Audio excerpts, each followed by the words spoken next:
Let's see what is going to happen as the drivers prepare to do battle at Mount Panorama. And here is how the grid lines up ahead of the 22-lap strong race. Pole position, Ganasa Kawakami for Lexus, put in a great lap time right at the end of the session. His compatriot and former world champion Takuma Miyazono for Subaru is alongside. Then it's Ryota Kokubun for Mazda heading row 2 with Nabatani for company. Next up is Tomoaki Yamanaka, a stalwart of the championship in the Toyota. He's got Lucas Bonelli in the Mercedes-AMG for company. Then Saya Suzuki in the BMW M6, with Sasaki in the Genesis alongside. Next up is Sato in the Audi. Not a particularly brilliant qualifying for them, but the big shock is Ferrari. Winners last time out, only 10th on the grid for this one. And championship leaders Porsche down in 11th place with Arthur Mosso making a mistake on his lap. Gotto completes the 12 driver strong field.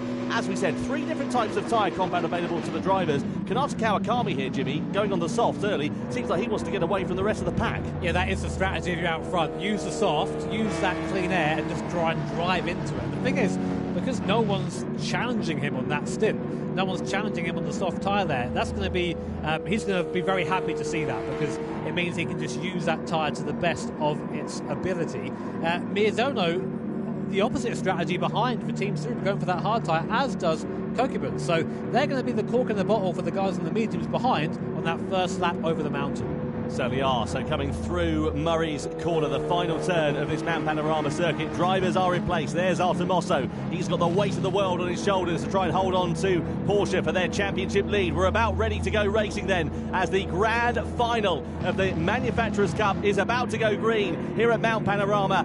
Action is about to begin. World Series 3 here in Tokyo is underway. Kawakami leads the field down towards the first corner, followed by Miyazono and Kokubun. Through Hell Corner we go, on the run, up the mountain straight and in towards the mountain section we go for the first timer. Start there, of course, which is spreading the field out courtesy of the rolling start, meaning that we shouldn't see too much action in the first couple of corners, but as we come over the crest of the hill and it begins to tighten up as we head through in towards Griffin's Bend, that's where we'll see drivers getting very close to one another and maybe trying to launch a move before we go into the one-at-a-time section. You're saying that already. Look at the gap between Kawakami and Kokubun, who's got through past Miyazono. They're really struggling for speed on that first lap, dropping down from P2 to P4. Kokubun out in front now on that hard tyre. Navatani, the first of the medium runners, eager to get through as well. But look at the gap, 2 seconds already to Kawakami out front. This is exactly what he wanted. Amazing start there from Kanata Kawakami. You can see here Kokubun, he's going to be a bit of a cork in the bottle. Navatani's on the medium tyres, so though they're not the fastest compound, they will be that bit quicker than Kokubun. Miyazono also on the hard tyres, struggling to get them up to temperature in the first few corners. Keep an eye out also for Yamanaka in the Toyota Supra. There is Kawakami pulling out nearly 3 seconds by not even the end of the first lap. Through the Forest Elbow we go and down the Conrod Straight for the first time, and you can see how nose to tail it is throughout the rest of the field. Down the Conrod Straight we go. This is where we'll see the slipstream coming into effect and where we should see the medium shot runners breezing past the hard shot runners. Here is Yamanaka on the back of Miyazono. That Subaru's not ever been particularly quick in a straight line. Miyazono in the Toyota draws alongside his compatriot and goes through into 4th position before we've even reached the end of the straight and in towards the chase. Oh, and wide there as well for the Honda of Navatani. Kokubun ready to try and take profit of it, but Navatani just about manages to hold firm in second for now. 4 seconds is a gap on lap 1. Kawakami's just gone, right, mate, I'm going to win this here. He's just left the field behind. Obviously, long race yet to go, but that's about as good a start as you can have, I think. Meanwhile, the battle for second and the rest of the hard and medium runners are pretty much all stuck together as we come onto Mountain Straight for the second time now. This is where we get to see the straight line speed of the cars. I mean, I think take a drink for every time we say that Subarus are going to struggle to straight line, because that's going to be a big factor in this race. It certainly is, and I'll tell you what, not a particularly brilliant start for the likes of Mosso and Hashiba. They're still 10th and 11th as Yamanaka breezes past Miyazono heading in towards Griffin's Bend. What do you do? No, absolutely nothing. That's it. He's just a sitting duck at this point, isn't he? So Kawakami here, he's trying to break away from the rest of the field, isn't he? Well, he's already done that, 4.1 seconds. I think he's trying to channel his inner Igor Fraga. If you remember, what Igor loves to do is lead from the front, doesn't he? Doesn't like to get bothered by anything behind. And, well, he's clear as makes no difference for the rest of the field. He's not going to be bothered at all, is he? Yeah, we had Igor Fraga here at our lovely venue, hyping up Kawakami before the race up on stage. So maybe those words helping out a little bit, of course. Here are our drivers, you can see in the bottom left-hand corner of your screen, soaring away at the wheel. It's hard work, this, on the sim. You wouldn't think it is, but you can really work up a sweat trying to hustle these cars over the mountain here as they'll come down one at a time. A replay now. This is Kokubun and Navatani. I think this is the overtake we saw earlier. It seemed a bit rough for me, the replay. Let's see it again. He was through there, but I think he overshot it, as you said there. Went a bit wide. Kokubun tried to come back, and looks like they just about avoided contact there. Very nice, clean driving. Navatani sending it like a ball into that left hand. Yeah, fantastic overtake from Navatani to be able to hold that one going through that chicane. can see meanwhile further back, as I said, Mosso and Hashima not making the progress that they would have wanted to. I wonder, and I'm not a strategist or, a racing driver by any stretch of the imagination compared to these drivers, but if you're looking at Mosso and Hashima, surely I'd have thought the sensible money would be to get onto a quicker compounded tyre and go and make as much progress up through the field as you can, as we see Miyazono getting off the hard tyre at the end of lap 3. Well, Miyazono then opting, as you say, just to box and get off that tyre. It's always been the way in these events that the hard tyre is kind of just lava. You don't want to be on it at all. But it's one of those things where you want to try and do that in a good spot in the race. So when you do go onto a faster compounded tyre, we're about to see what Miyazono and Suzuki are going to bolt on a fresh set of Michelin tyres. Not quite sure what the compound's going to be just yet. Still waiting for them to make their way to that pit box. There is Miyazono. So what's he gone for? Soft tyres. Okay, that is an interesting strategy. So what he's done there is giving himself a massive amount of space. So there's no one in front of him now. And now he can just try and hot lap, because he knows if he's racing other cars, they get in the draft, he can't keep them behind him. So he's going to try and basically gain time this one. I'm going to worry too much about Suzuki as well, because Suzuki, though he's come out relatively close to him on circuit, he's on the medium comp at a time. Now let's have a look here at Cockburn versus Yamanaka up the mountain straight. This is for third position then, so side by side these two drivers going. Yamanaka just breezing past once again, and also Benelli getting overtaken there by the Audi of Sato, so that's up into fifth position as well. Now the field beginning to spread out a little bit. You can see the medium shot runners breaking away a little bit from the hard shot runners, aside from Cockburn, who's still got Sato all over his rear wing. Yeah, good fight here for fourth place between Mazda and Audi. Interesting, the gap from Kawakami. Oh, Sato much quicker on exit there, runs into the back of Kokuman. That's about as rude a hurry up as you can get there from the Audi driver, and now they're going to be drafting down the straight. Look at the bump I saw down there.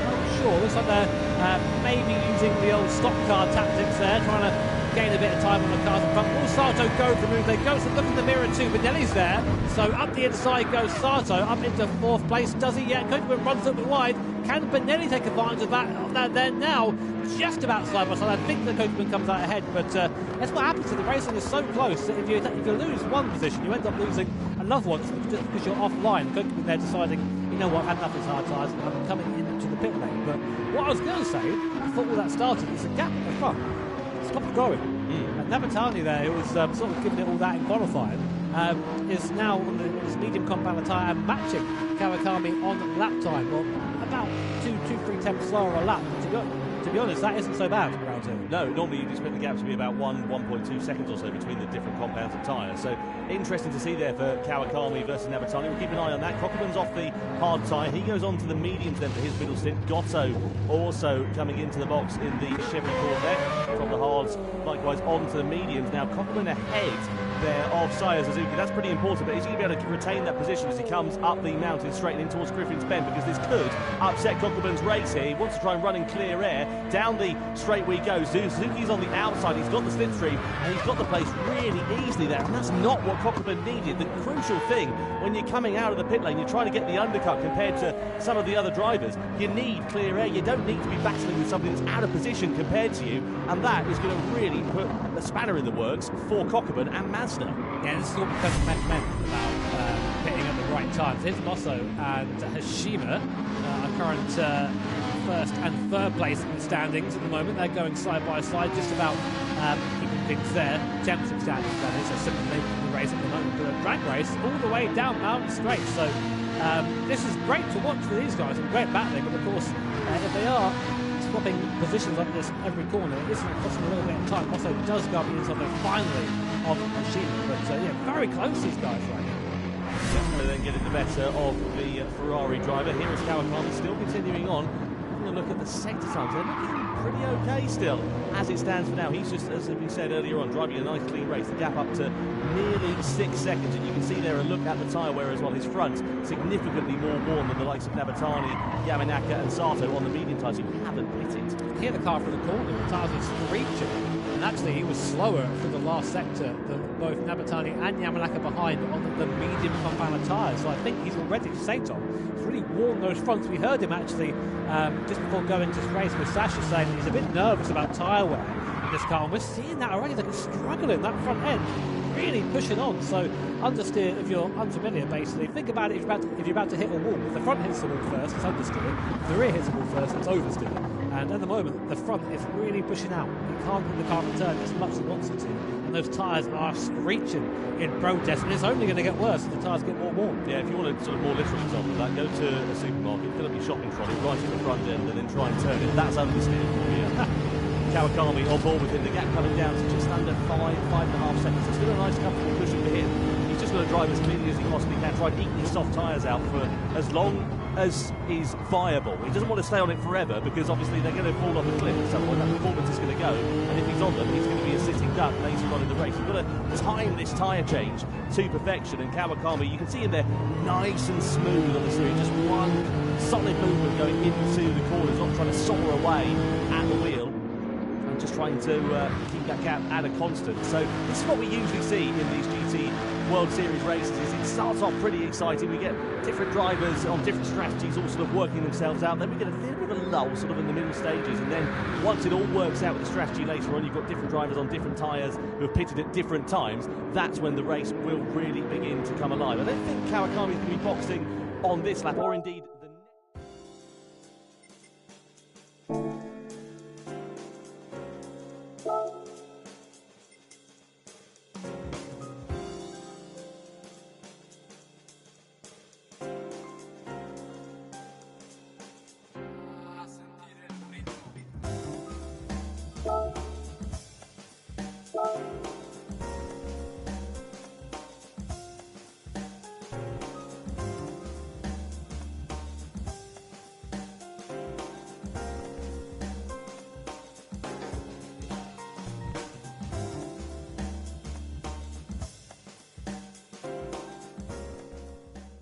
The crowd are going to be on their feet for this one, I'm sure. The grand final of the Nations Cup is along the way. Red Bull X 2019's at Grand Valley Highway 1. Let's see what happens as we get ready for our last event before the World Finals in December. Here's the grid then. Takuma Miyazono lines up on pole position after taking victory in the sprint race by 0.03 of a second from this man, Valerio Gallo. Alongside him on the front row there, with Sasaki heading row 2 and Jose Serrano alongside on row 2 alongside him was there. Row 3 is headed by Angel Estrada, the Chilean driver, with Callum Roach. Good performance for him in the sprint race to qualify in 6th position ahead of Guy Barbara, the Australian. Next up, you've got Adriano Carrazza. He'll be hoping for good fortune here tonight. Robbie Heck down in 9th position on the grid, but then we've got a couple of outliers. Kylian Drumont, didn't expect to see him quite as far down the order in 10th position, and Koke Lopez, the man who leads the championship, down in 11th with Kai de Bruyne, the unlucky Dutchman for company. Now, our first look at the tyre strategy. Unsurprisingly there, Takuma Miyazono going on the soft compacted tyre. He wants to do what we saw in the Manufacturers' Cup a couple of hours ago, Jimmy, and break away early. Yeah, very similar strat here. I mean, basically, if you're at the front, go for the soft tyre, break away, try and use that in the space you have in front of you, and just hope you don't get overtaken by the car behind. That is worst case scenario for Miyazono, so he needs to lead this first stint. Likewise, on the other side of the coin, we've got Guy Barbara. Devon laps of action due to that rolling start and mid stages of this race. Either way, it's Miyazono that leads the way out in front through the first few corners. Estrada there having a half look to the inside, but also then gets in turn overtaken by Callum Roach. The edge had contact there with Sasaki, was putting back into the build, so already the first move we've seen. Possible contact. In fact, there was contact, as Stuart's having a look at that right now. But to be honest, just first lap stuff, it is what it is. But you see the cars snaking through this mid-section. Callum Roach up into 4th place. A great start from the American driver, so him stamping his intent fairly quickly is Callum, as we now come on to this little mini back straight here. Opportunity to overtake if you're close enough using the draft. Will Callum Roach do that in Sasaki here? Does he try? Because we've seen Roach before in these X2019s. He's pretty quick in these, so one to watch, I think. Yeah, he needs to have some good fortune. He hasn't had any of that so far this year, has Callum Roach. Another driver who's not off the bottom of the scoreboard. You can see the advantage of that soft compacted tyre. 1.5 seconds. We're not even at the end of the first lap here for Takuma Miyazono. Gallo building a bit of a gap, though, to Sasaki in 3rd position. The slipstream range about 1.1, 1.2 seconds or so, and Gallo's trying to break out of that slipstream range. You can see coming down the start-finish straight here, Roach right on the wheel tracks here of Takuma Sasaki. I think he's a bit far away, and we see a smorgasbord of hard tyre shod runners. Barbara, Drumont, De Bruyne and Lopez all getting off that hard tyre as soon as they possibly can. They're going on to the mediums by the looks of things. That says one or two things. Either they're very confident the medium tyre can go a long way in this race as can the soft, or there's going to be a free stop for a double soft, as we've seen in a couple of races before. Koke Lopez, unsurprisingly, coming in straight away. that this is someone who needs to get out of the pits and have some clear area. I'm not sure he's going to, though, if it's pitting at the same time. From where is Kobe? He's towards the back, isn't he? So some people have tried the same thing, but we'll see if it works out. He's going to have a little bit of work to do, Kobe Lopez. You can see the gun there in 12th position, but what's the gap relative to the rest of the field? It's not going to be a great deal, is it? Guy Barber just getting overtaken there by Killian Dramon as the rest of that field filters on through. Let's have a look here with Roach, Inestrosa, Serrano. So Inestrosa biffed it up the inside. He was too late on the brakes into Sasaki. And Serrano just an innocent passenger there, but Roach saw the doors opening like the seas were parting and walked straight through it. That almost worked. If Sasaki wouldn't it would have been fine. So it didn't work then, is what we're saying. Almost, Sasaki, meanwhile, managing to close that gap a little bit to Valerio.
Bye.